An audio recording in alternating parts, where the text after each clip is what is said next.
రాముడు అంటే మీకు ఓట్లు కావచ్చు, రాముడు అంటే మీకు సీట్లు కావచ్చు, హనుమాన్ జయంతి అంటే మీకు అధికారం చెలాయించడం కావచ్చు. కానీ మేము అట్లా కాదు. రాముడు అంటే రాముడే.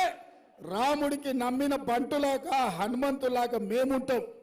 మేము నమ్ముతాం, మేము విశ్వసిస్తాం, మేము పూజిస్తాం.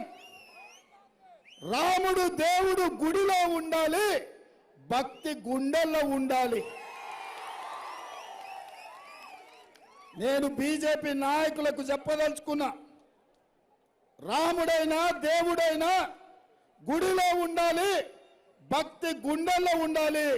వాడే నిజమైన హిందువు, వాడే నిజంగా దేవుడిని నమ్మేవాడు. మీలాక ఓట్ల కోసం దేవుడిని అడ్డం పెట్టుకునేటోడు నిజమైన హిందువు కాదు. మీరు నకిలీ హిందువులు. దేవుడి పేరు మీద రాజకీయ వ్యాపారం చేసే దివాలా కోరోళ్ళని నేను ఇవాళ ఆరోపణ చేయదలుచుకున్నా.